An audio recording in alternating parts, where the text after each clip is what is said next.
రమేష్ గారు Jubilee hills గురించి ఎన్నిక సందర్భంగా మాట్లాడమన్నారు. అయితే ఈరోజు ముఖ్యంగా ఈ రాష్ట్రంలో హాట్ టాపిక్ అయితే జూబ్లీ హిల్సే. మిత్రులు మాట్లాడుతూ ఎన్డీఏ ఏడాది పాలన, రాష్ట్ర ప్రభుత్వానికి కూడా 2 ఏళ్ల పాలన, దీని గురించి కూడా మాట్లాడమన్నారు. Of course both are linked with Jubilee Hills. ముఖ్యంగా జూబ్లీ హిల్స్ ఎన్నిక అనేటువంటిది 4 లక్షల మంది జూబ్లీ హిల్స్ ప్రజల భవిష్యత్తే కాదు, 4 కోట్ల ప్రజల భవిష్యత్తు. 4 కోట్ల మంది ప్రజలు కూడా ఈరోజు జూబ్లీ హిల్స్ వైపు చూస్తూ ఉన్నారు. ఈ అరాచక ప్రభుత్వానికి, గ్యారంటీలు ఎగ్గొట్టిన ఈ ప్రభుత్వానికి జూబ్లీ హిల్స్ ప్రజలు బుద్ధి చెప్పాలని, వీళ్ళు చెప్పేటువంటి తీర్పుతో రాష్ట్ర భవిష్యత్తు మరికి ఒక కొత్త దిశ ఏర్పడుతుందని చెప్పి ప్రజలందరూ కూడా జూబ్లీ హిల్స్ వైపు చూస్తూ ఉన్నారు. ముఖ్యంగా రేవంత్ పాలనలో ఏ ఒక్క వర్గం కూడా ఈరోజు హ్యాపీగా లేదు. అది కార్మికులైనా, పారిశ్రామికవేత్తలైనా, అది ఆటో డ్రైవర్లైనా, టాక్సీ డ్రైవర్లైనా, చిరు వ్యాపారులైనా, అన్ని వర్గాలు కూడా ఈరోజు రేవంత్ పాలనలో ఇబ్బంది పడుతున్నటువంటి పరిస్థితి మనం చూస్తూ ఉన్నాం. అందువల్ల ఈరోజు ఈ రాష్ట్రంలో ఎవరైనా హ్యాపీగా ఉన్నారంటే 4 బ్రదర్స్ మాత్రమే హ్యాపీగా ఉన్నారు. 4 బ్రదర్స్ తప్ప 4 కోట్ల ప్రజల్లో ఇలా అసంతృప్తి ఉన్నది. ఇచ్చిన ఏ గ్యారంటీలు అమలు కాలేదు. ప్రజలకు ఇలా ఒక బ్లాక్మెయిల్ రాజకీయం రాష్ట్రంలో చూసినట్టయితే ఒక అరాచక ప్రభుత్వం రాజ్యం వెళ్తున్నటువంటి పరిస్థితి. ఈ అరాచకత్వానికి బుద్ధి చెప్పాల్సిన అవసరం ఉంది. 2 ఏళ్ల రేవంత్ పాలనలో జరిగిన అరాచకాలకు జూబ్లీ హిల్స్ ప్రజలు తీర్పు ఇవ్వబోతా ఉన్నారు. ఎందుకంటే ఇక్కడ మనం ఈ కాంగ్రెస్ ను ఓడించకపోతే మరో 3 ఏళ్ల పాటు ఈ రాష్ట్ర ప్రజలు నరకయాతన అనుభవించాల్సి ఉంటుంది. కేసీఆర్ పాలనలో వికాసం, రేవంత్ పాలనలో 2 ఏళ్ల పాలనలో ప్రజలకు విధ్వంసం తప్ప మిగిలింది ఏం లేదు. నిజానికి చెప్పుకోవడానికి ఒక్కటి కూడా లేదు. ఏ ఒక్కటి కూడా జరగలేదు. పథకాలు, కేసీఆర్ గారు అందించిన సంక్షేమ పథకాలు ఒకటొక్కటిగా రద్దవుతా ఉన్నాయి. ఒకటొక్కటిగా చెప్పకుండానే వాటి అమలు నిలిచిపోతా ఉంది తప్ప కొత్తగా వస్తున్నటువంటిదైతే ఏమీ లేదు. ఈ ఎన్నిక వికాసానికి, విధ్వంసానికి మధ్య జరుగుతున్న ఎన్నిక. ప్రజలు ఈ ఎన్నికల్లో ఏది కావాలో నిర్ణయించుకోవాలి. వికాసం గెలవాలా, విధ్వంసం గెలవాలా? ఈరోజు మీరు చూస్తే హైడ్రా పేరిట జరిగిన అరాచకం అంతా ఇంత కాదు. మనం అందరం కూడా చూస్తున్నాం. ఇట్లా చూస్తే అసలు రాష్ట్రంలో ఒక బ్లాక్మెయిల్ పాలన. రేవంత్ పాలనలో మీరు చూస్తే basically Revanth is a blackmailer. ఈ రాష్ట్రంలో అందరికీ తెలుసు. సమాచార హక్కు చట్టాన్ని ఉపయోగించి ఏ రకంగా ఇండస్ట్రియలిస్టులను, రియల్ ఎస్టేట్ వ్యాపారులను బ్లాక్మెయిల్ చేసిండో ఈ రాష్ట్రంలో, హైదరాబాద్ లో మీలాంటి జర్నలిస్టులకు, రాష్ట్ర ప్రజలకు తెలుసు. ముఖ్యమంత్రిగా కూడా ఈరోజు బ్లాక్మెయిల్ చేస్తున్నాడు రేవంత్ రెడ్డి పాలన. ఇవాళ ఉదాహరణకు మీరు చూడండి, ఫీజు రియంబర్స్మెంట్ రాలేదు అని కాలేజీలు 2 సంవత్సరాల నుంచి కాళ్ళ చెప్పులు అరిగేలా ప్రభుత్వం చుట్టూ తిరిగారు. మంత్రులను కలిశారు, ముఖ్యమంత్రిని కలిశారు, అధికారులను కలిశారు. ఇంకా మేము మా ఉద్యోగుల జీతాలు ఇవ్వలేకపోతున్నాము, కరెంటు బిల్లులు కట్టలేకపోతున్నాము, ఈ కాలేజీలు మేము నడపలేము అని నిరవధిక సమ్మెకు కాలేజీలు పోయారు. నిరవధిక సమ్మెకు పోతే ఆ కాలేజీల మీద విజిలెన్స్ దాడులు చేపిస్తున్నాడు రేవంత్ రెడ్డి. పోలీసులను పంపించి కాలేజీల యాజమాన్యాన్ని భయభ్రాంతులకు గురి చేస్తున్నాడు రేవంత్ రెడ్డి. పైసలు ఇయ్యవైతివి, కనీసం సమ్మె చేసే హక్కు కూడా లేదంటే ఇది బ్లాక్మెయిల్ కాకపోతే ఏంటిది రేవంత్ రెడ్డి గారు? నువ్వే చెప్పినావు దసరాకు 600 ఇస్తా, దీపావళికి 600 కోట్లు ఇస్తా అన్నావు. మరి ఇయ్యలేదు కదా. చూశారు, 2 ఏళ్లు టైం ఇచ్చారు నీకు. అదే బీఆర్ఎస్ ప్రభుత్వం 6 ఏళ్ళు, మా 9.5 సంవత్సరాల పాలనలో 19,500 కోట్లు ఫీజు రియంబర్స్మెంట్ మేము చెల్లించాం. వైఎస్ఆర్ గారు ప్రారంభించిన పథకమైన ఇది మంచి పథకమని మా ముఖ్యమంత్రి ఆనాడు కేసీఆర్ గారు ఈ పథకాన్ని కొనసాగించినాం. కరోనా వచ్చినా నిధులు విడుదల చేసినాం. మరి మీ కాంగ్రెస్ పార్టీ, మీ వైఎస్ఆర్ అని చెప్తావు కదా, నువ్వు 2 ఏళ్లలో 2 రూపాయలు ఎందుకు ఇవ్వలేదు? అంటే ఇలా బ్లాక్మెయిల్ పాల్పడుతున్నాడు. వాళ్ళు న్యాయబద్ధంగా రావాల్సిన ఫీజు రియంబర్స్మెంట్ డబ్బులు ఇవ్వమంటే ఇలా బ్లాక్మెయిల్ రాజకీయాలకు రేవంత్ పాల్పడతా ఉన్నాడు. ఇలా కాలేజీలు బంద్ అయినాయి. జూబ్లీ హిల్స్ ప్రజల పిల్లలు కూడా కాలేజీల్లో చదువుతున్నారు కదా, వాళ్ళ పిల్లలు ఎందుకురా బాబు నువ్వు కాలేజీకి పోతలేవంటే ఫీజు రియంబర్స్మెంట్ రేవంత్ రెడ్డి ఇస్తలేడు, మేము ఇంట్లో కూర్చున్నాం, మరి ఆ డబ్బులు ఇవ్వలేడు కనుక కాలేజీలు బంద్ చేసిండ్రు అంటున్నారు. మరి ఆ పిల్లల మంచి కోరుకునే తల్లిదండ్రులు పిల్లల భవిష్యత్తు చెడిపోతుంటే ఇంకా కాంగ్రెస్ ఏ రకంగా ఓటేస్తారు? అదేవిధంగా ఆరోగ్యశ్రీ, ఇది కూడా వైఎస్ఆర్ గారు ప్రారంభించిన పథకం. కేసీఆర్ గారు ఈ పథకం మంచిదని 2 లక్షల రూపాయల నుంచి దాన్ని 5 లక్షల రూపాయలకు పెంచాడు. ప్రతి కుటుంబానికి ప్రతి ఏడాది 5 లక్షలకు పెంచింది కేసీఆర్ ప్రభుత్వం. ఆసుపత్రుల సంఖ్య పెంచాం, వ్యాధుల సంఖ్య పెంచాం, 7,000 కోట్ల రూపాయలు ఖర్చు పెట్టి ఆరోగ్యశ్రీ పథకాన్ని బీఆర్ఎస్ ప్రభుత్వం కొనసాగించింది. 2 ఏళ్లైంది రేవంత్ రెడ్డి గారు వచ్చి. దాదాపు 1900 కోట్లు బకాయి పడితే ఆరోగ్యశ్రీ డబ్బులు ఇవ్వకపోతే వాళ్ళు సమ్మె నోటీస్ ఇచ్చారు.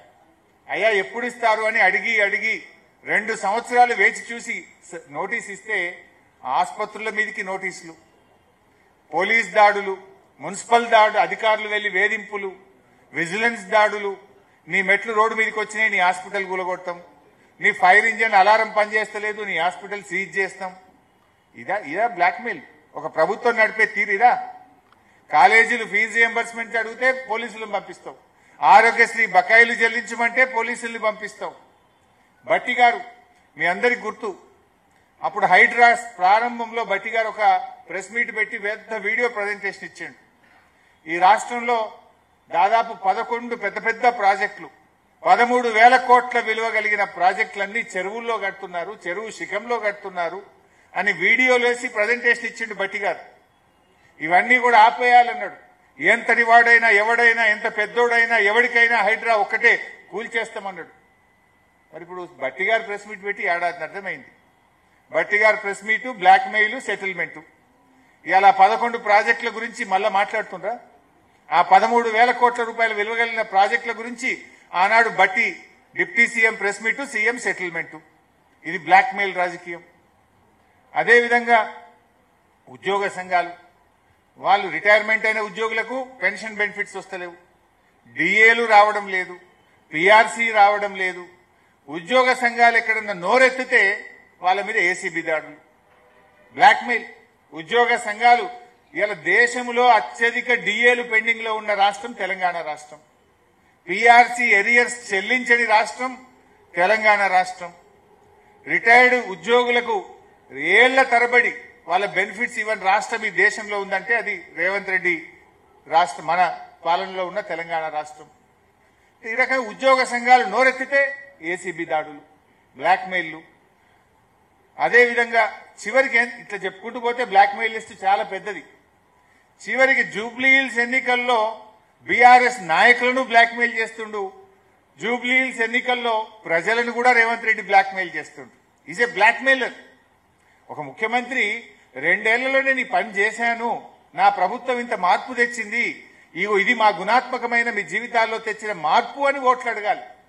కానీ రేవంత్ రెడ్డికి చేసిందేమీ లేదు, చెప్పుకోవడానికి అంతకంటే లేదు కనుక అదే బ్లాక్ మెయిల్ మైండ్ సెట్ తో ఉన్న ఈ ముఖ్యమంత్రి ఇవాళ జూబ్లీ హిల్స్ లో బీఆర్ఎస్ నాయకులను, నువ్వు బీఆర్ఎస్ నాయకులు కాంగ్రెస్ లో చేరకపోతే నీ ఇల్లు కూలగొడతాం, నీ వ్యాపారాలు దెబ్బతీస్తాం, నిన్ను ఇంకేదో చేస్తాం అని ఇవాళ బీఆర్ఎస్ కార్యకర్తల మీద నాయకులను వేధింపులకు గురి చేసే ప్రయత్నం చేస్తున్నాడు.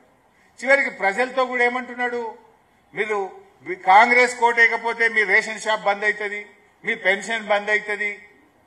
నీ అయ్యే జాగిరా, నువ్వెవరి బంద్ చేయడానికి? This is democracy. నీ ఇంట్లోకెళ్ళి ఇస్తున్నావా, నీ నాయన డబ్బులు ఇస్తున్నావా? ప్రజల సొమ్ము ప్రజలకు ఇస్తుంది, ఇది ప్రభుత్వం బాధ్యత. కానీ ఇలా ముఖ్యమంత్రి ఏంటంటే ఓటమి భయం పట్టుకున్నది, చెప్పుకోవడానికి ఏమీ లేదు. అందుకే ఇలా రేవంత్ రెడ్డి బ్లాక్ మెయిల్ కు పాల్పడతా ఉన్నాడు, ప్రజలను బెదిరించే ప్రయత్నం చేస్తా ఉన్నాడు. ప్రజాస్వామ్యంలో బెదిరింపులకు తావులేదు, స్కీములు బంద్ చేస్తా అని చెప్పడానికి అవకాశం లేదు. ఇది కేవలం నీ ఓటమి భయంతో, ఫ్రస్ట్రేషన్ తో ఇవాళ ముఖ్యమంత్రి గారు బ్లాక్ మెయిల్ కు పాల్పడతా ఉన్నాడు. అంటే రేవంత్ పాలన is a blackmail government. దీన్ని ప్రజలు గమనించాలని చెప్పి కూడా నేను కోరుతా ఉన్నా. ఈ బ్లాక్ మెయిలర్ కు జూబ్లీ హిల్స్ ప్రజలు గుణపాఠం చెప్పాలని చెప్పి కూడా నేను ఈ సందర్భంగా కోరుతా ఉన్నా. ఇకపోతే అన్ని అబద్దాలే, అభివృద్ధి ఆగిపోతుంది అంటున్నారు. నువ్వు కంటోన్మెంట్ లో కూడా ఇదే డైలాగ్ కొట్టినావు. కాంగ్రెస్ గెలిస్తే 4,000 కోట్లతో అభివృద్ధి చేస్తా అన్నాడు రేవంత్ రెడ్డి గారు. చాలా విషయాలు చెప్పారు. 6,000 డబుల్ బెడ్రూమ్ ఇల్లు కడతామన్నాడు. నేను రేవంత్ రెడ్డి సవాల్ చేస్తున్నా.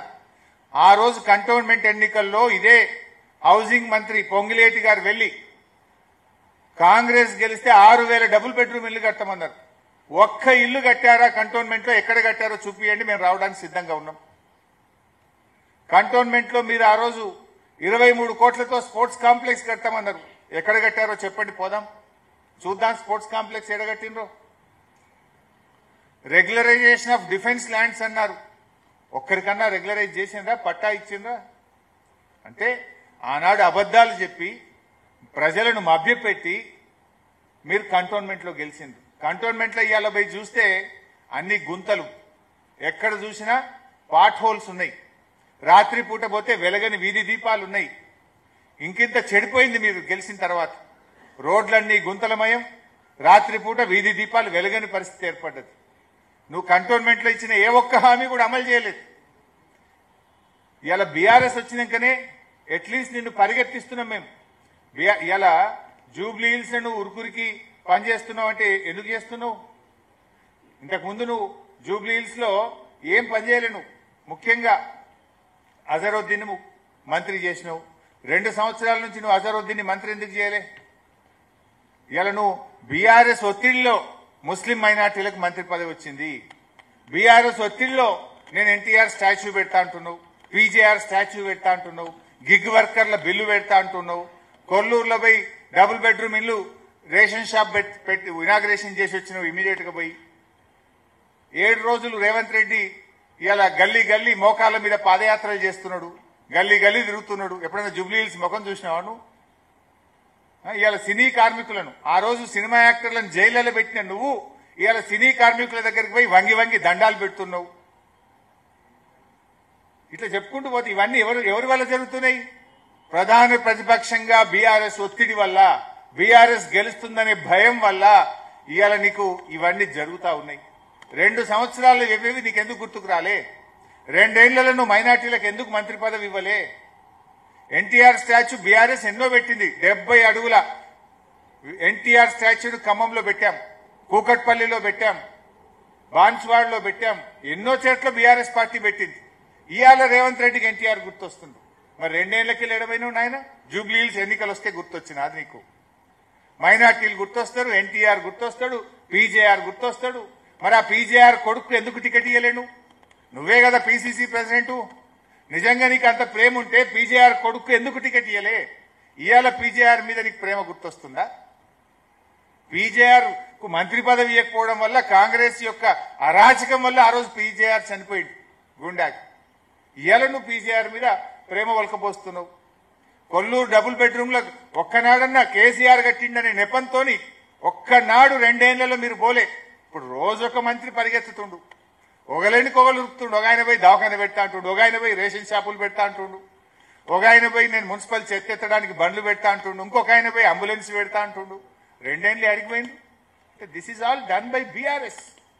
బీఆర్ఎస్ అనే ప్రధాన ప్రతిపక్షం ప్రశ్నిస్తుంది కనుకనే ఈ రోజు ఒకటొకటిగా జరుగుతున్నటువంటి పరిస్థితి కనబడతా ఉంది. అందువల్ల ఒక ప్రశ్నించే గొంతును గెలిపించండి. బీఆర్ఎస్ పార్టీ ఇలా ప్రజలకు అండగా ఉన్నది.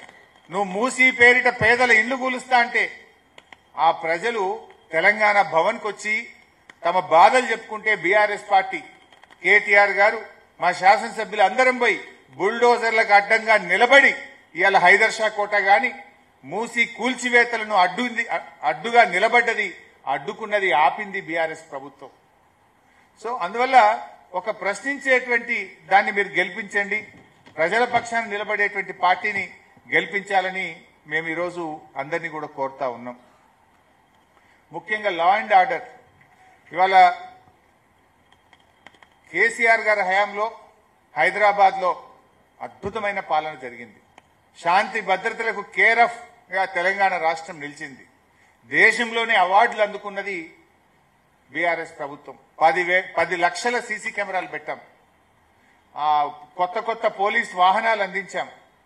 అదేవిధంగా సీసీ కెమెరాలు, వాహనాలు, స్టేషన్ అలవెన్స్లు, ట్రాఫిక్ అలవెన్స్, కొత్తగా పెద్ద ఎత్తున పోలీసులో రిక్రూట్మెంట్, వేలాది మందికి ఉద్యోగాలు ఇచ్చింది బీఆర్ఎస్ ప్రభుత్వం. కానీ ఇలా రేవంత్ రెడ్డి వచ్చిన తర్వాత పోలీసులకు టీఏ బిల్లులు వస్తలేవు, సరెండర్ లీవ్ పైసలు వస్తలేవు, పోలీస్ స్టేషన్ అలవెన్స్ బంద్ అయిపోయింది, వాహనాల్లో డీజిల్ పోయడానికి డబ్బులు విడుదల కాని పరిస్థితి, మొత్తం కూడా ఇలా లా అండ్ ఆర్డర్ కుప్పగూలిపోయినటువంటి పరిస్థితి. నిన్ననో మొన్ననో మీరందరూ కూడా చూశారు, హైదరాబాద్ లో జగద్గిరి గుట్టలో నడి రోడ్డు మీద ఒక యువకుడిని కత్తితో పొడిచి చంపినటువంటి పరిస్థితులు మనం చూసాం. ఎంత హృదయ విదారకరమైనటువంటి దృశ్యాలు మనం చూస్తా ఉన్నాం. అంటే ఇవాళ రేవంత్ పాలనలో గన్ కల్చర్ మీరు కూడా చూస్తున్నారు. పట్టబగలు తుపాకులతో కాల్చివేతలు. ఎక్కడి నుంచి వస్తున్నాయి ఈ తుపాకులు? కేసీఆర్ గారేమో అగ్రికల్చర్ పెంచితే రేవంత్ రెడ్డి గన్ కల్చర్ పెంచుతా ఉన్నాడు. మర్డర్లు పెరిగినాయి, మానభంగాలు పెరిగినాయి. ఇది నేను ఉత్తగా చెప్తలేను, రాజకీయంగా చెప్తలేను. ఇది అఫీషియల్ గా పోలీస్ క్రైమ్ రికార్డ్ రిపోర్ట్ నుంచి చెప్తున్నా. ఈ సంవత్సరం ఈ జనవరి నుంచి ఇప్పుడు నవంబర్ ఈ 9-10 నెలల్లో దాదాపు 189 మర్డర్లు జరిగినాయి. ఇందులో 88 మర్డర్లు నడి రోడ్డు మీద పట్టపగలు మర్డర్లు జరుగుతూ ఉన్నాయి. ఇలా హైదరాబాద్ లో 1700 కిడ్నాప్లు, 123 రేప్ కేసులు, 1051 రాబరీస్, 6411 దొంగతనాలు. అంటే ఇట్లా ఈ ఇయర్లో, ఈ ఫైనాన్షియల్ ఇయర్లో 2025 సంవత్సరంలో 12% మహిళల పట్ల నేరాలు పెరిగినాయి. గత ఏడాదితో పోలిస్తే అత్యాచారాలు 28% పెరిగాయి, కిడ్నాప్లు 26% పెరిగాయి. హైదరాబాద్ లో 41%, సైబరాబాద్ లో 60% క్రైమ్ రేట్ పెరిగింది. ఓవరాల్ గా తెలంగాణలో 22% క్రైమ్ రేట్ పెరిగింది. మరి ఈయననే హోంమంత్రి, ఈయననే ముఖ్యమంత్రి, ఈయనదే కదా బాధ్యత. నీ పాలనలో వృద్ధి జరిగింది, నీ పాలనలో ఏదైనా డెవలప్ అయిందంటే క్రైమ్ రేట్ డెవలప్ అయింది, క్రైమ్ రేట్ పెరిగింది తప్ప నా జీఎస్టీ పెరగలే, నా సేల్స్ ట్యాక్స్ పెరగలే, నా రెవెన్యూ పెరగలే, హెల్త్ ఇండెక్స్ పెరగలే. పెరిగిందేమని ఉంది రేవంత్ పాలనలో అంటే హత్యలు పెరిగినాయి, అత్యాచారాలు పెరిగినాయి, మానభంగాలు పెరిగినాయి, మర్డర్లు పెరిగినాయి, రేపులు పెరిగినాయి తప్ప ఇంకా వేరే ఏం పెరగలే. దానికి రేవంత్ రెడ్డి గొప్పగా చెప్తాడు. జోక్ ఏంటంటే ముఖ్యమంత్రి గారు పొద్దున్న లేస్తే సెక్రటరియట్ పోకుండా ఎక్కడ కూర్చుంటాడంటే పోలీస్ స్టేషన్. మన రేవంత్ రెడ్డి గారు సెక్రటరియట్ బోర్డు ఎడ కూర్చుంటాడు? పోలీస్ కమాండ్ కంట్రోల్ రూమ్ లో కూర్చుంటాడు. అయితే జూబ్లీ హిల్స్ ప్యాలెస్ ఏదైనా తప్పది అనుకుంటే పోలీస్ కమాండ్ కంట్రోల్కి పోతాడు. మరి పోలీస్ కమాండ్ కంట్రోల్ రూమ్ లో కూర్చుంటే ఈయన హోంమంత్రి నువ్వే, ముఖ్యమంత్రి నువ్వే. ఏనాడన్నా క్రైమ్ రేట్ ఎందుకు పెరుగుతుంది, మర్డర్లు ఎందుకు పెరుగుతున్నాయి, అత్యాచారాలు ఎందుకు పెరుగుతున్నాయో రివ్యూ చేస్తాడా? పోలీస్ కమాండ్ కంట్రోల్లో ఈయన చేసే రివ్యూ ఏదన్నా ఉంది అంటే కమిషన్ల మీద రివ్యూ చేస్తాడు. ఇంకెక్కడెక్కడ కమిషన్లు పెండింగ్ ఉన్నాయి, ఎక్కడెక్కడ కమిషన్లు తొందరగా రాబట్టాలో కమిషన్ల మీద రివ్యూ చేస్తాడు తప్ప ఈ ముఖ్యమంత్రి ఏనాడు క్రైమ్ రేట్ మీద రివ్యూ చేయడిన. చేసుంటే పెరగదు కదా క్రైమ్ రేట్. కమిషన్ల మీద ఉన్న ధ్యాస నీ క్రైమ్ రేట్ మీద లేదు రేవంత్ రెడ్డికి. అరే ఇవాళ కూడా అదే పోలీసులను అడ్డం పెట్టుకొని మా నాయకుడు మరి జనార్దన్ రెడ్డి గారి ఇంటి మీద ఇవాళ దాడి చేసి నానా బీభత్సం సృష్టిస్తున్నారు. మా ఎమ్మెల్సీ రవీందర్రావు గారి ఇంటి మీద దాడి చేసి నానా బీభత్సం సృష్టిస్తున్నారు. అంటే ఏంది, మీరు ఏం చేయదలుచుకున్నారు? ఇవాళ మేము ఒక 20 ఫిర్యాదులు ఇచ్చినాం ఇప్పటిదాకా పోలీస్ కమిషనర్ కు. జూబ్లీ హిల్స్ ఎన్నికల్లో ఎంత విచ్చలవిడిగా పోలీసులను వాడుతున్నారు, మా నాయకులను ఏ రకంగా పోలీసులు బెదిరిస్తున్నారు, ఇస్తే యాక్షన్ లేదు. పైగా మా ఇండ్ల మీద, మా నాయకుల ఇండ్ల మీద దాడులు చేస్తాడు. అసలు రేవంత్ రెడ్డి హోమ్ మినిస్టర్ గా you are fail, education minister గా you are fail, municipal minister గా యు ఆర్ ఫెయిల్, ఓవరాల్ గా చీఫ్ మినిస్టర్ గా you are utter fail. Why people should vote you? ఏం విద్యాశాఖ మంత్రిగా 10వ తరగతిలో అంటే స్కూల్ ఎడ్యుకేషన్ లో 67,000 మంది పిల్లలు తగ్గిపోయినారు. మున్సిపల్ మంత్రిగా హైదరాబాద్ లో ఎక్కడ చూసినా చెత్తనే, వీధి దీపాలు వెలగవు, చెత్త, పిచ్చి కుక్కలు, స్వైర విహారం, బస్తీ దవాఖానలో పోతే మందులు లేవు. మున్సిపల్ మంత్రిగా ఫెయిల్. ఇక హోంమంత్రిగా మర్డర్లు, మానభంగాలు, అత్యాచారాలు పెరిగినాయి తప్ప నువ్వు హోంమంత్రిగా సాధించిన ప్రగతి అయితే ఏమి లేదు. ఓవరాల్ గా చీఫ్ మినిస్టర్ గా యు ఆర్ అట్టర్ ఫెయిల్. నీ మంత్రులే నీకినరు, నీ ఎమ్మెల్యేలే నీ మీద రోజు ఒక ఎమ్మెల్యే ఉత్తరం రాస్తున్నాడు. ఒక ఎమ్మెల్యేనేమో వరల్డ్ బ్యాంక్ ఉత్తరం రాసిండు నీ మీద నమ్మకం లేక 100 కోట్లు ఇవ్వమని. ఇంకొక ఎమ్మెల్యేనేమో అరే మాకు ఊర్లలో పోతే పెళ్లిళ్ళకు సావులకు తిరుగుతున్నాం తప్ప ఒక బోర్ అడిగినా మోటార్ అడిగినా బుగ్గ అడిగినా వేసే దిక్కు లేదు, రూపాయి లేదు మా దగ్గర అని నీ కాంగ్రెస్ పార్టీ ఎమ్మెల్యేలే ఉత్తరాలు రాస్తున్నారు, బహిరంగంగా మాట్లాడుతున్నారు. You don't have a control over the government. ఈరోజు బీఆర్ఎస్ పార్టీ ఎందుకు ప్రతిపక్షం బలోపేతం కావాలి? ఇలా మేము బీఆర్ఎస్ పార్టీగా ఈరోజు మేము చెప్తున్నాం, మొన్న కేటీఆర్ గారు రిలీజ్ చేశారు, జూబ్లీ హిల్స్ లో 5,300 కోట్ల అభివృద్ధి చేసినామని విత్ ఆల్ డీటెయిల్స్ మా కేటీఆర్ గారు రిలీజ్ చేసినారు. నువ్వేం చెప్తావు? ఒక ఫ్లైఓవర్ కట్టినావా జూబ్లీ హిల్స్ లా? ఒక ఇల్లు కట్టినావా జూబ్లీ హిల్స్ లా? ఒక దవాఖాన కట్టినావా జూబ్లీ హిల్స్ లా? నువ్వు ఏం చేసినావు జూబ్లీ హిల్స్ లా? చెప్పుకోవడానికి ఏమీ లేదు. Literally you are blackmailing. అదే బీఆర్ఎస్ పార్టీ మేమేం చేస్తున్నాం, 9.5 ఏళ్లలో ఎంత అద్భుతంగా ఈ రాష్ట్రాన్ని అభివృద్ధి చేసినామో ప్రజలకు చెప్పాం. ప్రజల కళ్ళ ముందుంది, ప్రజలు దాన్ని అనుభవిస్తున్నారు. జూబ్లీ హిల్స్ ప్రజలకు మంచినీళ్ళు ఇచ్చింది బీఆర్ఎస్, అద్భుతంగా 24 గంటల కరెంట్ ఇచ్చింది బీఆర్ఎస్, జీవో 58, 59 కింద పట్టాలిచ్చి వాళ్ళ ఇళ్లను రెగ్యులరైజ్ చేసింది బీఆర్ఎస్. నువ్వు మాత్రం ఆ ఇళ్లను కూలగొడుతున్నావు బుల్డోజర్లు పెట్టి. హైడ్రా పేరిట భయకంపం సృష్టిస్తున్నావు. నువ్వు నిద్రపోకుండా చేస్తున్నావు పేదల్ని, బస్తీ ప్రజల్ని. అదే బీఆర్ఎస్ ఇవాళ నాడు అభివృద్ధి చేసింది, నేడు ప్రధాన ప్రతిపక్షంగా బీజేపీ అయితే పత్త లేకుండా పోయింది. బీజేపీ ఏం పట్టించుకోలే, 8 ఎంపీలు గెలిచినా బడ్జెట్ లో గుండు సున్నా. ఈ రాష్ట్రానికి ప్యాకేజీ రాదు, మెట్రో రైలుకు పర్మిషన్ రాదు. బీజేపీ కనీసం ఎరువులు కూడా సరఫరా చేయదు. బీజేపీ ఇయ్యది, రేవంత్ రెడ్డి కొట్లాడాడు, ఇద్దరు ఒకటే. కానీ బీఆర్ఎస్ ఈరోజు 2 సంవత్సరాల్లో ఆనాడు అధికారంలో ఉంటే అభివృద్ధి చేసి చూపాం, సంక్షేమ కార్యక్రమాలు అమలు చేశాం, దేశానికి రోల్ మోడల్ గా తెలంగాణ నిలిపాం. దేశం తెలంగాణను చూసి నేర్చుకునే విధంగా ఈ రాష్ట్రాన్ని కేసీఆర్ గారి పాలనలో నడిపించాం. మనం మిషన్ భగీరథ పెడితే దేశం హర్ ఘర్ కో జల్గా దేశం మొత్తము అమలైంది. మనం 1962 పెడితే దేశం మొత్తం 1962 అమలు జరిగింది. మనము చెరువుల పునరుద్ధరణ కార్యక్రమం చేస్తే దేశం మొత్తం అమలు చేసింది. అట్లా అనేక కార్యక్రమాలు దేశానికి మోడల్గా నిలిపాం. ఈరోజు ప్రతిపక్షంలో కూడా ప్రభుత్వాన్ని నిద్రపోనిస్తలేము. 6 గ్యారంటీల మీద అడుగడుగున నిలదీస్తున్న బాకీ కార్డులను ఇంటింటికి జూబ్లీ హిల్స్ లో పంపాం.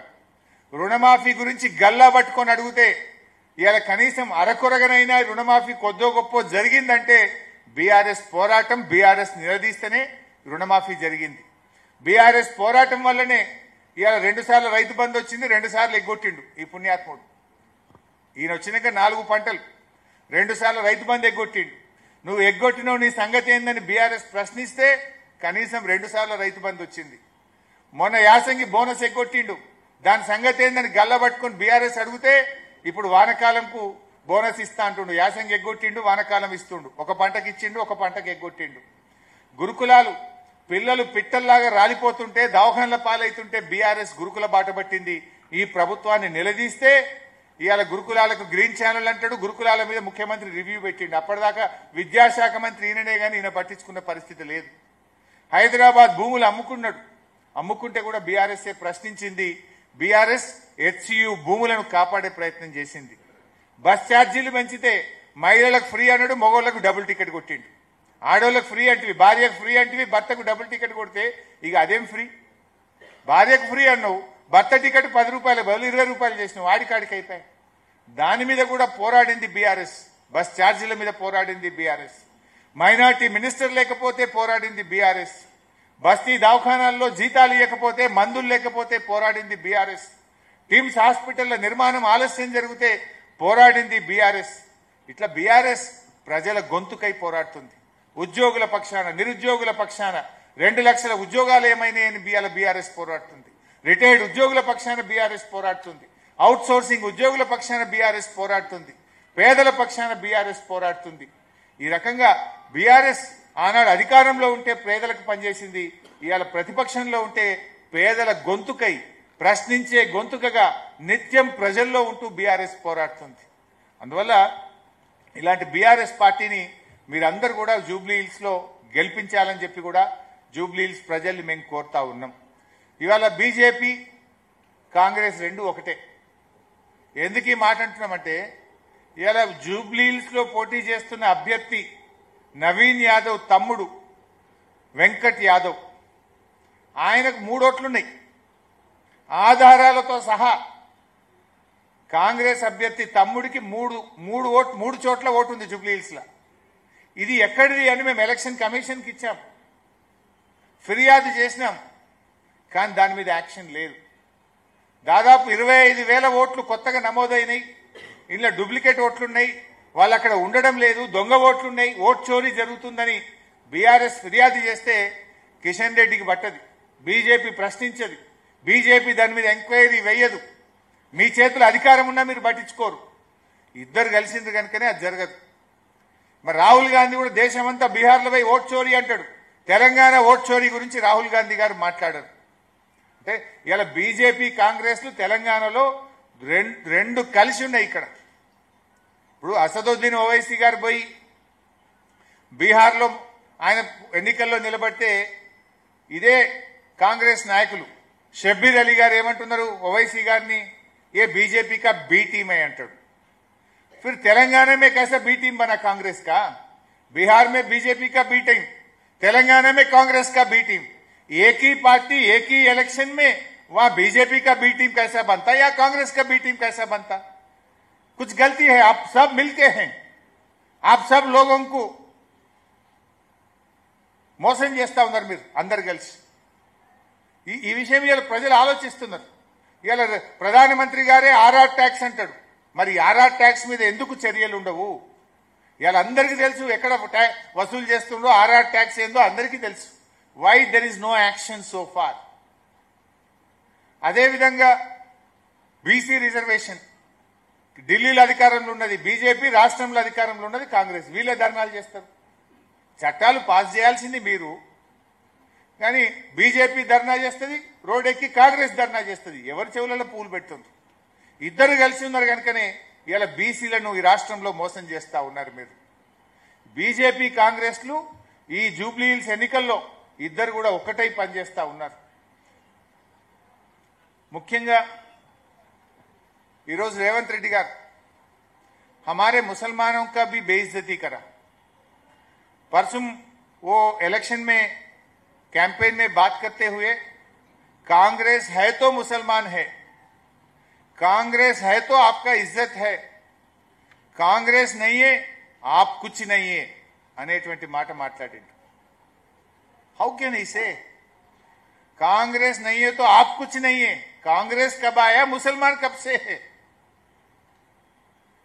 इनफैक्ट आजादी के लिए पहले लड़ा हुआ सो जमाते उलमा हिंद, कांग्रेस जब पैदा भी नहीं हुआ, जब जमाते उलमा हिंद ने आजादी के लिए लड़ा है तब कांग्रेस है भी नहीं, कांग्रेस का पैदाश भी नहीं हुआ. ये कैसा बोल सकता रेवंत रेड्डी? रेवंत रेड्डी ने आज मुसलमानों का बेइज्जती कर रहा. मैं रेवंत रेड्डी से डिमांड करना चाहता हूं, वो पूरे मुसलमानों से माफी मांगना चाहिए, बेशक से माफी मांगना चाहिए. आज मुसलमानों का आप बेइज्जती करे हैं, ये आप ब्लैकमेल करने का कोशिश कर रहे मुसलमानों के साथ. आप क्या करा मुसलमानों के लिए? 4,000 करोड़ रुपया बजट देते बोले, दिए क्या? 1,000 करोड़ रुपया नौजवान बच्चे के लिए देते बोले, 1 रुपया दिए क्या? इमाम मौसम का तनख्वाह बढ़ाते बोले, 1 रुपया बढ़ाए क्या? तो करा क्या? कुछ नहीं करा. 2 साल में मुसलमानों के लिए आप करे सो कुछ भी नहीं है. कम से कम मिनिस्टर भी नहीं दिए थे. जुबली हिल्स में हार जा रहा बोल के, मुसलमान आपके खिलाफ हुआ बोल के, बीआरएस के प्रेशर से वो अजहरुद्दीन साहब को आप परसों 7 दिन पहले आप मिनिस्टर बनाए. अब लोग मालूम हो गए लोगों को आपका क्या है, आप क्या कर रहे, मुसलमानों को पूरा मालूम हो गए. जरूर आप लोगों को सबर सिखाएंगे. ఇదే రేవంత్ రెడ్డి గారు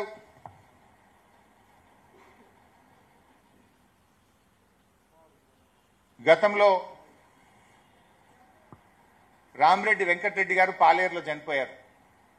అప్పుడు తుమ్మల నాగేశ్వరరావు గారు బీఆర్ఎస్ అభ్యర్థిగా పోటీలో ఉన్నారు.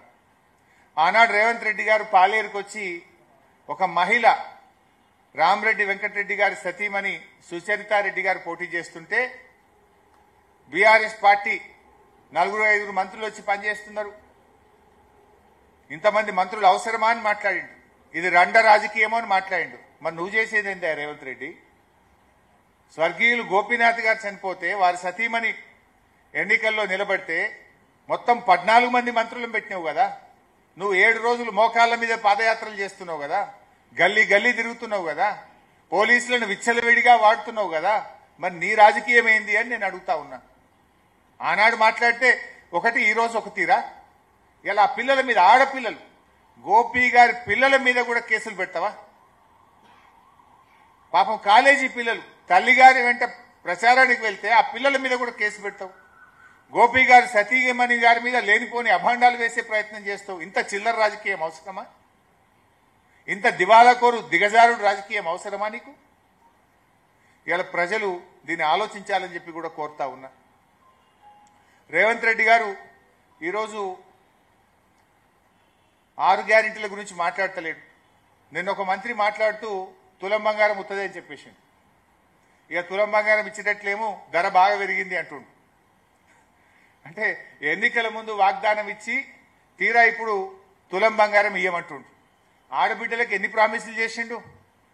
నిన్న ఎవరో చెప్తున్నారు, జూబ్లీ హిల్స్ లో మహిళా సంఘాలలో కలిసి వాళ్ళను ప్రలోభ పెట్టే ప్రయత్నం చేస్తున్నారు. జూబ్లీ హిల్స్ లో మహిళా సంఘ నాయకుల దగ్గరికి పోయి ప్యాకెట్లు ఇస్తున్నారట. మహిళా సంఘాల నాయకుల దగ్గర బుక్కులు ఉంటాయి, చూసినారు వాటిని ఏమంటారు, ఆ బ్యాంకులో లోన్ తెచ్చుకునే జాయింట్ అకౌంట్ బుక్కులు ఉంటాయి. ఒరిజినల్ బుక్కులు అన్ని ఇప్పుడు వాళ్ళ దగ్గర లేవు. మీరు ఎక్కడైనా చెక్ చేయండి. మొత్తం కాంగ్రెస్ పార్టీ వాళ్ళు తీసుకున్నారు. ఒరిజినల్ బుక్కులు తీసుకున్నారు, ప్యాకెట్లు ఇచ్చారు. ఏమని బ్లాక్మెయిల్ చేస్తున్నారు? ప్యాకెట్ ఇచ్చినా మీరు ఓటు వేయాలి, మీరు గెలిస్తేనే మీ బుక్ వాపసు వస్తుంది, లేకపోతే రాదంటారు. నేను అక్క చెల్లెళ్ళకు ఒక విజ్ఞప్తి చేస్తా ఉన్నా. మహాలక్ష్మి వస్తే మీకు 55,000 వచ్చేది. కాంగ్రెస్ పార్టీ మహాలక్ష్మి కింద ఈ 2 ఏళ్లకు 55,000 బాకీ పడ్డది. ఇప్పుడేమి ఇస్తాడు ఈయన? మహాలక్ష్మి కాంగ్రెస్ ను ఓడగొట్టండి, మీకు మహాలక్ష్మి వస్తుంది. నెల నెల 2,500 వస్తాయి. కాంగ్రెస్ ను ఓడించండి. ఇలా మీరు ఎన్ని ప్రామిసులు చేసిండ్రు మహిళలకు? నువ్వు ప్యాకెట్లు ఇస్తా, పాస్బుక్లు గుంజుకుంటా కాదు రేవంత్ రెడ్డి. నువ్వు అక్క చెల్లెలకు ఇచ్చిన హామీలు అమలు చేయి. మహాలక్ష్మి కింద నెలకు 2,500 రూపాయలు ఇయ్యు, బతుకమ్మ చీరలు ఇయ్యి, అమ్మాయిలకు స్కూటీలు ఇయ్యి, కేసీఆర్ కిట్ ఇయ్యి, న్యూట్రిషన్ కిట్ ఇయ్యి. ఇవి నువ్వు ప్యాకెట్లు ఇస్తా, బుక్కులు గుంజుకుంటా అంటే ప్రలోభ పెట్టలేవు, బెదిరించి ఓట్లు పొందలేవు. మహిళలను నువ్వు మోసం చేసినావు. మహిళా సంఘాలకు కేసీఆర్ పెట్టిన పథకాలు రద్దు చేసినావు. ఈరోజు నువ్వు ఇప్పటికైనా చిల్లర రాజకీయాలు బంద్ పెట్టు. ఏమనంటే ఒక మాట అంటున్నారు, పైసలు లేవు. మరి నీకు మూసీ అభివృద్ధికి 150,000 కోట్లు ఎక్కడికెళ్ళి వస్తున్నాయి? ఫ్యూచర్ సిటీ అభివృద్ధికి 150,000 కోట్లు ఎక్కడికెళ్ళి వస్తున్నాయి? మూసీకి పర్సంటేజీలు కమిషన్లు వచ్చేదానికి మాత్రం డబ్బులుంటాయి. మూసీ అభివృద్ధికి డబ్బులుంటాయి, ఫ్యూచర్ సిటీకి డబ్బులుంటాయి. పేదవాడికి, మహిళలకు మహాలక్ష్మి ఇవ్వమంటే చేత కాదు. అవ్వాతాతలకు 4,000 పెన్షన్ ఇవ్వమంటే పైసలు లేవంటావు. రైతు బంధు ఇవ్వమంటే డబ్బులు లేవంటావు. బోనస్ ఇవ్వమంటే డబ్బులు లేవంటావు. వికలాంగుల పెన్షన్ పెంచుతానిచ్చిన హామీ అమలు చేయమంటే డబ్బులు లేవంటావు. ఫీజు రియంబర్స్మెంట్ ఇవ్వమంటే డబ్బులు లేవంటావు. కానీ 150,000 కోట్లు మూసీకి వస్తాయి. ఊరు లేదు, ఇల్లు లేదు, వాడ లేదు.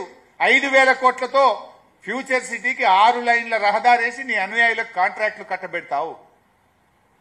What is your priority? BRS నేను చెప్తలేను. బీజేపీ ఎంపీ రఘునందన్ రావు గారు పార్లమెంట్లో క్వశ్చన్ అడిగితే పార్లమెంట్లోనే కేంద్ర ప్రభుత్వమే సమాధానం చెప్పింది. బీఆర్ఎస్ హయాంలో చేసిన అప్పులు 2,80,000 కోట్లు మాత్రమే. 2,80,000 కోట్లు మాత్రమే. అరే మేము 2,80,000 కోట్లు చేస్తే మిషన్ భగీరథ చేసినాం, మిషన్ కాకతీయ చేసినాం, ప్రాజెక్టులు కట్టినాం, కాళేశ్వరం కట్టినాం, చెరువులు కట్టినాం, ఈ రాష్ట్రాన్ని అభివృద్ధి చేసినాం. 10 ఏళ్లలో మేము చేసింది 2,80,000. కానీ నువ్వు 2 ఏళ్లలోనే 2,08,000 చేసినావు కదా రేవంత్ రెడ్డి. 2 సంవత్సరాల్లో 2,08,000 చేసినావు. ఏం చేసినావు? ఒక చెరువు కట్టినావా? ఒక చెక్ డ్యామ్ కట్టినావా? ఒక రిజర్వాయర్ కట్టినావా? ఒక రోడ్ వేసినావా? నువ్వు చేసింది ఏందో చెప్పు. 2,08,000లో ఢిల్లీకి మూటలు మోసుడు తప్ప, కమిషన్లు దొబ్బుడు తప్ప నువ్వు చేసింది ఎంత ఉంటే ఒక్కటి చెప్పు. 2,08,000 కోట్లు చేసినావు 2 ఏళ్లలో. మేము 10 సంవత్సరాల్లో 2,80,000 బీఆర్ఎస్ అప్పని నేను చెప్పట్లేదు. బీజేపీ ఎంపీ రఘునందన్ రావు గారు అడిగితే పార్లమెంట్లో కేంద్ర ప్రభుత్వం సమాధానం చెప్పింది. ఇది కదా ఈరోజు జరుగుతున్నది. సో ఫైనల్గా నేను జూబ్లీహిల్స్ ఓటర్స్తో ఒకటే కోరుతా ఉన్నా, మీరు ఓటర్స్ కాదు, న్యాయ నిర్ణేతలు. ఈ 2 ఏళ్ల అరాచక పాలన మీద, ఈ 6 గ్యారంటీల మీద ఈరోజు మీరు తీర్పు ఇవ్వండి. వాళ్ళు పెట్టే బ్లాక్మెయిల్లకు, ప్రలోభాలను తిప్పికొట్టాలని జూబ్లీహిల్స్ ఓటర్స్ను విజ్ఞప్తి చేస్తా ఉన్నా. విద్యావంతులు, విజ్ఞానవంతులు, చదువుకున్న వాళ్ళు తప్పకుండా ఓటింగ్లో పాల్గొనండి. పోలింగ్ పర్సెంటేజ్ పెంచడానికి ప్రయత్నం చేయండి. ఆత్మసాక్షిగా ఓటేయండి. ఇలా 6 గ్యారంటీలు రాష్ట్రంలో కొంతమంది ఏ టీం బి టీంలో చర్చ పెడుతున్నారు. 2 టీములున్నాయి బై స్టేట్లో, దాంట్లో పెద్ద చర్చ ఏం లేదు. 2 టీములు. ఒకటేమో 6 గ్యారంటీలు ఎగ్గొడుతున్న టీం, ఒకటేమో గల్లా పట్టుకొని 6 గ్యారంటీలు అమలు చేయమని అడుగుతున్న team. BJP silent, there is no team. BJP దేని మీద మాట్లాడతలేదు. ఈ రాష్ట్రంలో అరాచకాల మీద మాట్లాడదు, రాష్ట్ర అభివృద్ధి గురించి మాట్లాడదు. ఈరోజు 2 టీంల మధ్యనే పోటీ. 6 గ్యారంటీలు ఎగ్గొడుతున్న టీం ఒకటైతే, 6 గ్యారంటీలు అమలు చేయమని గల్లా పట్టుకొని పోరాడుతున్న టీం ఒక టీం. 2 టీంల మధ్య జరిగే ఎన్నికల్లో 6 గ్యారంటీలు అమలు కావాలంటే మాగంటి సునీతమ్మ గారిని కారు గుర్తు మీద ఓటేసి గెలిపించండి. 6 గ్యారంటీలు ఎగ్గొట్టిన వాళ్లకు మీరు ఓటేస్తే, మేము గ్యారంటీలు ఇయ్యకుండా తులం బంగారం ఇయ్యమని తేల్చి చెప్పినా మాకే ఓటేసింది, ఇక ఇచ్చేదే లేదు అంటారు. కాంగ్రెస్ మెడలు వంచాలంటే ఇవాళ మీరు కాంగ్రెస్ గుణపాఠం చెప్పండి. జూబ్లీహిల్స్ ఎన్నికల వల్ల కాంగ్రెస్ ప్రభుత్వం ఏం పడిపోదు, బీఆర్ఎస్ ప్రభుత్వం ఏం అధికారంలోకి రాదు. కానీ వాళ్ళ కనునిప్పు కలుగుతుంది, వాళ్ళ అరాచకాలకు అడ్డుకట్టబడుతుంది.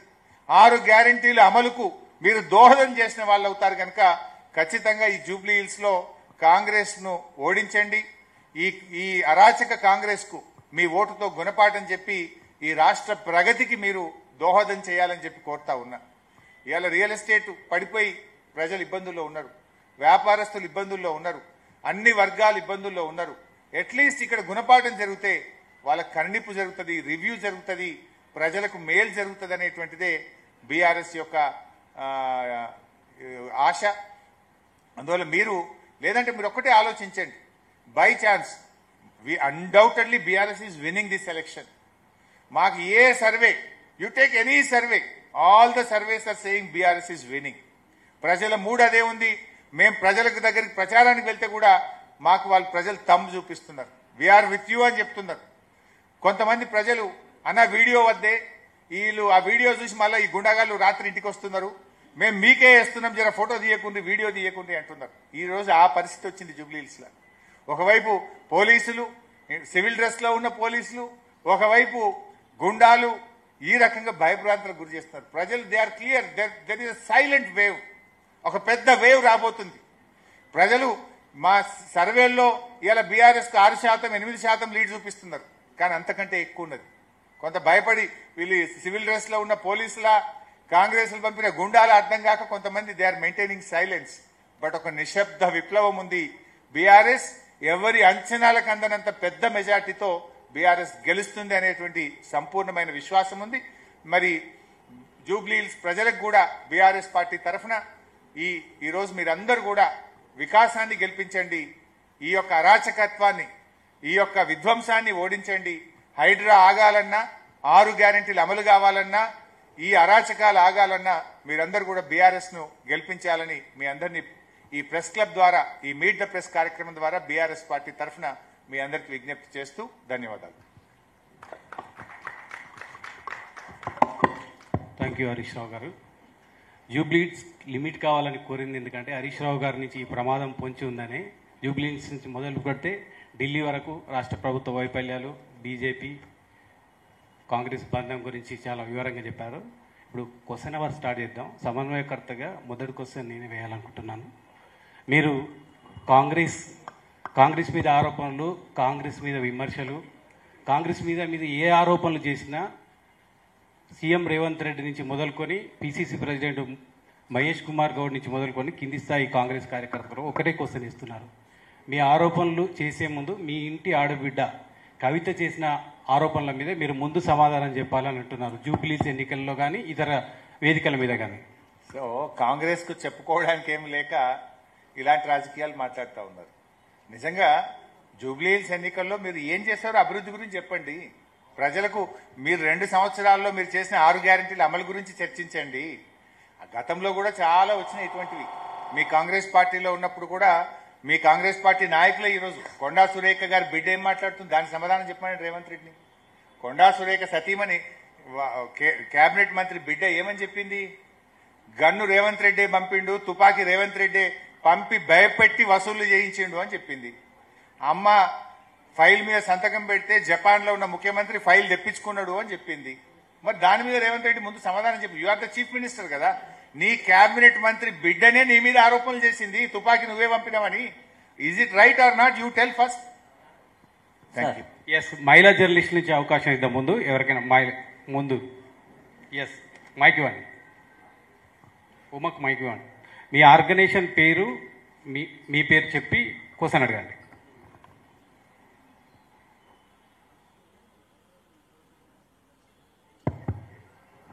సార్, నా పేరు ఎన్నుమాదేవి, ఇండిపెండెంట్ జర్నలిస్ట్. సార్, మా బీఆర్ఎస్లో చాలా కీలకంగా వర్క్ చేసిన మాగంటి గోపి గారికి చాలా ఇష్యూస్ వచ్చాయి. అగర్ మాగంటి సునీత గెలుస్తే నిలదొక్కుంటుంది అంటారా? అక్కడున్న రాజకీయాలు కంపేర్ టు అదర్ నియోజకవర్గం జూబ్లీ హిల్స్ అనేది చాలా టిపికల్. సో ఆ మాగంటి గోపి గారికే పార్టీల పరంగా చాలా ఇబ్బంది అయింది కదా. సో సిచ్యువేషన్ ఎలా ఉండబోతుంది? సిస్టర్, ఇప్పుడు గోపి గారు అద్భుతంగా పనిచేశాడు. 3 సార్లు హ్యాట్రిక్ ఎమ్మెల్యేగా గెలిచాడు. కంటిన్యూస్ గా హ్యాట్రిక్ ఎమ్మెల్యే ఆయన మేము ప్రచారానికి వెళ్తుంటే చాలా బస్తీల్లో గోపన్న చాలా మంచోడు, మాకు చాలా సహాయం చేశాడని ఆయన పనితనాన్ని ప్రజలు గుర్తు చేసుకుంటున్నారు. బస్తీల్లో గోపి గారి గురించి వాళ్ళు చెప్పడం జరుగుతూ ఉంది. సో సునీత గారు తప్పకుండా బాగా పనిచేయగలుగుతారు.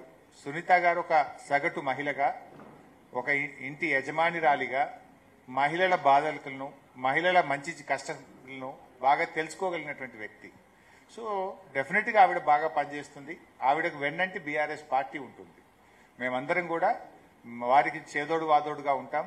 తప్పకుండా ఒక మహిళగా తన ప్రయత్నం తాను చేయడంతో పాటు whole party will be with us. Yes sir, Ravikumar, Namaste Telangana. Sir, రేపు సాయంత్రంతో ప్రచారం ముగుస్తుంది. ఇప్పటిదాకా మనం కాంగ్రెస్ వల్ల కూడా ఏది గూండా రాజ్యం ఇది అంటున్నారు. ప్రచారం ముగిసారు, 48 గంటలు ఉంటుంది. దీన్ని ఎలా ఎదుర్కోబోతుంది బీఆర్ఎస్? అందుకే మేము ఈరోజు కేంద్ర ప్రభుత్వ ఎన్నికల కమిషనర్స్ను మా ఎంపీ సురేష్ రెడ్డి గారు, దామోదర్ రావు గారు కలుస్తున్నారు. ఈరోజు 4:30కి అపాయింట్మెంట్ కూడా ఇచ్చారు. కేంద్ర ప్రభుత్వ బలగాలను ఇక్కడ దించాలని చెప్పి బీఆర్ఎస్ పార్టీ ఎన్నికల కమిషన్ను కోరింది. మేము రిటర్న్గా నిన్ననే పంపాము. ఈరోజు అపాయింట్మెంట్ కూడా ఇచ్చారు. సెంట్రల్ ఫోర్సెస్ని పంపాలని. ఎందుకంటే ఇవాళ పోలీసులు చాలా దుర్మార్గంగా వ్యవహరిస్తూ ఉన్నారు. మొన్న షేక్పేట్లో వహీద్ అని మా ముఖ్యమైన నాయకుడు, ఆయన ఇంట్లోకి చొరబడి ఆయన తల్లిగారి మీద, భార్య మీద కూడా మగ పోలీసులు రూడ్గా బిహేవ్ చేశారు. బెడ్రూమ్లోకి కూడా వెళ్ళారు. వాళ్ళ కుటుంబ సభ్యుల్ని రాత్రి ఎత్తుకుపోయారు. అంటే ఈ రకంగా ఇంత అమానవీయంగా విచ్చలవిడిగా పోలీసులు మహిళల పట్ల వ్యవహరిస్తూ ఉన్నారు. లిటరల్లీ మా నాయకులకు లోకల్ సిఐలు, ఏసీపీలు బెదిరింపులకు గురి చేస్తున్నటువంటి పరిస్థితి ఉంది.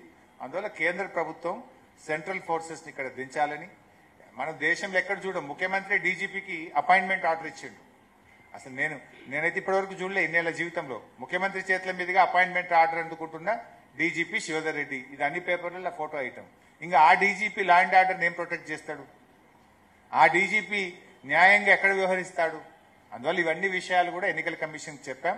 సెంట్రల్ ఫోర్సెస్ ఆధ్వర్యంలో జూబ్లీహిల్స్ ఎన్నిక జరపాలని మేము డిమాండ్ చేస్తా ఉన్నాం. Yes ma'am. నమస్కారం సార్, నా పేరు మర్యాద రామాదేవి, బిగ్ టీవీ నుండి. సార్, పోలింగ్ పర్సంటేజ్ చూసుకున్నా గత 4 ఎన్నికల నుంచి కూడా 53% అనేది ఇప్పుడు దాటలేదు. అయితే ఈసారి చాలా అంచనాలు పెరిగిపోతున్నాయి, పోలింగ్ పర్సంటేజ్ చాలా పెరగబోతుందని. ఈ పోలింగ్ పర్సంటేజ్ అనేది ఎవరికి అనుకూలంగా ఉండబోతుంది అనుకుంటున్నారు? రమాదేవి గారు మంచి క్వశ్చన్. జనరల్గా మనం పాస్ట్ రికార్డ్ ఎప్పుడు చూసినా పర్సంటేజ్ ఎప్పుడైతే బాగా పెరుగుతుందో అది ప్రభుత్వ వ్యతిరేక ఓటు. ప్రజల్లో కోపం ఉంటున్నప్పుడు, ప్రజల్లో ఒక కసి ఉన్నప్పుడు ఏమవుతుందంటే ఓటర్ వచ్చి ఆ ప్రభుత్వానికి వ్యతిరేకంగా ఓటేస్తాడు. ఇన్ జనరల్గా ఉమ్మడి ఆంధ్రప్రదేశ్లో కానీ తెలంగాణ ఏర్పడిన తర్వాత కానీ మనం ఎప్పుడు చూసినా పోలింగ్ పర్సంటేజ్ పెరిగిందంటే అది ప్రభుత్వ వ్యతిరేక ఓటు. ప్రజల్లో కోపం ఉన్నప్పుడు, ప్రజలకు ప్రభుత్వం మీద కసి, ఈ ప్రభుత్వం పోవాలి అన్నప్పుడు ప్రజలు పెద్ద ఎత్తున వచ్చి ఓటేయడం జరుగుతుంది. జూబ్లీహిల్స్ లో అదే జరగబోతుంది. I think first time record polling Jubilee Hills లో జరగబోతుంది. రికార్డు మెజార్టీతో మా అభ్యర్థి సునీత గెలవబోతుంది. సార్, నేను మల్లికార్జున రెడ్డి, సాక్షి చీఫ్ రిపోర్టర్ని. మీరు కాంగ్రెస్ బీజేపీ ఒకటే, వాటి మధ్యలో ఒక ఫెవికాల్ బాండ్ ఉందని చెప్తున్నారు. ఈ మధ్యలో సీఎం రోడ్ షోలో ఒక కామెంట్ చేశారు. ఏంటి అంటే, కాళేశ్వరం సిబిఐ విచారణకు ఇచ్చినాము, నవంబర్ 11 లోపు వాళ్ళిద్దరు బీజేపీ బీఆర్ఎస్ ఒకటి కాకపోతే ఎఫ్ఐఆర్ నమోదు చేయాలని చెప్పేసి అన్నారు. దీని మీద మీ కామెంట్ ఏంటి? రెండేళ్ల నుంచి నువ్వేం చేసినావు?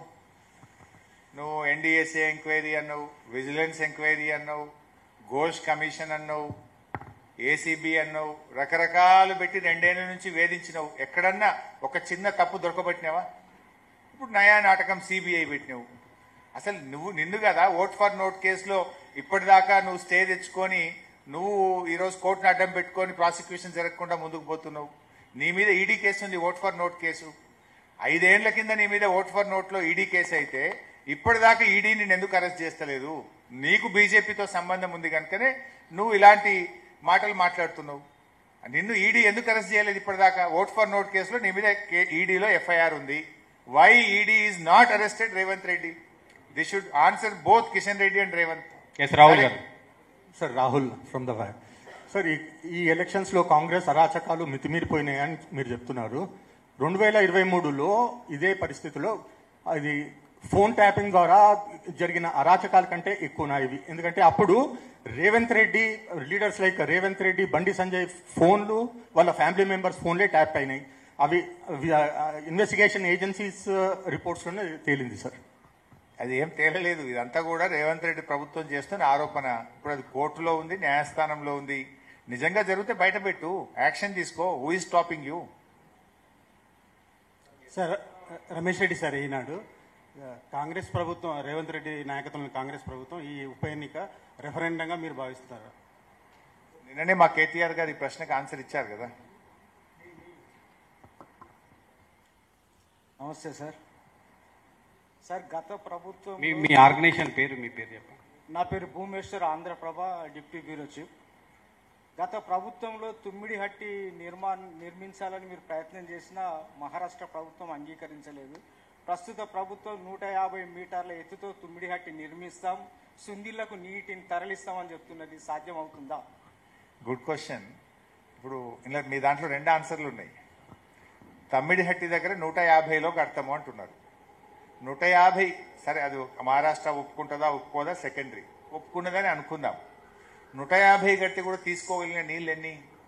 80 టీఎంసీ, 80 టీఎంసీలు మాత్రమే. మనము ఈరోజు కాళేశ్వరం ప్రాజెక్టు ద్వారా వాడుతున్న నీళ్ళు ఎంత? 280 టీఎంసీ, 280 టీఎంసీలు.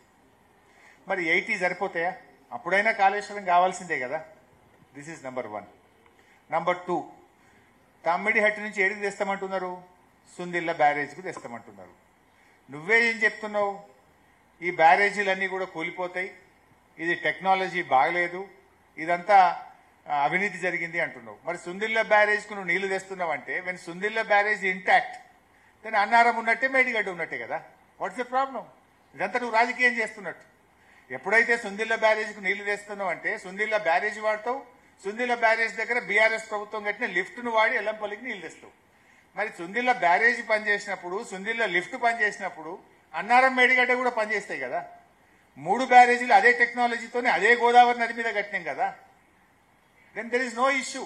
అంటే నువ్వు చేస్తున్నదంతా రాజకీయము, రాద్ధాంతం తప్ప నువ్వే సమాధానం చెప్తున్నావు. Sundilla, Annaram, Medigadda is perfect, intact, they are useful. With a small repair we can use Medigadda. కొద్దిపాటి డబ్బులతో చేసే అవకాశం ఉండగా కేవలం ఫాల్స్ ప్రిస్టేజ్ తోని ఇప్పుడు మళ్ళీ 25,000 కోట్లు ఖర్చు పెట్టి సుంది లెక్క తెస్తున్నావు. What is the use? 25,000 కోట్లు పెడితే కూడా గదే 80 టీఎంసీలే వస్తాయి. నీకు ఆ 80 కూడా ఇప్పుడు ఆ 80తో పాటు ఇంకో 200 కలిపి 280 టీఎంసీలు మేడిగడ్డ నుంచి తీసుకోవచ్చు కదా. మరి 25,000 కోట్లు ఎందుకు దండగా చేస్తున్నావు? కాంట్రాక్ట్ల కోసం, పర్సెంటేజ్ల కోసం. Thank you. ఎస్ సార్, నా పేరు భుజందర్ సార్, మన తెలంగాణ రిపోర్టర్. రాహుల్ గాంధీ గారు ఓట్ చోరీ మీద ఒక బ్రెజిల్ మోడల్ను చూపించి ఇట్లాంటివి దొంగ ఓట్లు క్రియేట్ చేసి ఎలక్షన్ కమిషన్నే పక్షపాతంగా అధికార పార్టీకి అనుకూలంగా పనిచేస్తుందని ఆరోపణలు చేశారు. ఇక్కడ బీఆర్ఎస్ పార్టీ కూడా జూబ్లీ హిల్స్లో కొత్త ఓట్లు నమోదైనాయి. మీరు ఇంతకుముందు చెప్పినట్టు నవీన్ యాదవ్ తమ్ముడికి 3 ఓట్లు ఉన్నాయి ఎలక్షన్లో అని చెప్తున్నారు. బీఆర్ఎస్ పార్టీ ఎలక్షన్ కమిషన్ అనుకూలంగా ఎలక్షన్ కమిషన్ పారదర్శకంగా పనిచేస్తుందని నమ్ముతుందా సార్? ఇంకో క్వశ్చన్ సార్, ఒకటి ఆన్సర్ చెప్పండి, ఒకటి చాలు. ఎలక్షన్ కమిషన్ పారదర్శకంగా లేదు, రాహుల్ గాంధీ అంతకంటే లేడు. ఇప్పుడు రాహుల్ గాంధీ మరి బీహార్లో ఓటు చోరీ గురించి మాట్లాడితే తెలంగాణ ఓటు చోరీ గురించి నీ అభ్యర్థి తమ్మునికే 3 ఓట్లున్నాయి, దీని సంగతి ఏందని రేవంత్ని అడగాలనా వద్దా? ఎలక్షన్ కమిషన్కి ఎంత పారదర్శకత లేదో రాహుల్ గాంధీకి అంతకంటే లేదు. Thank you. రెండో క్వశ్చన్ ఏంటి? ఈ ఫీజు రియంబర్స్మెంట్కి సంబంధించి సార్,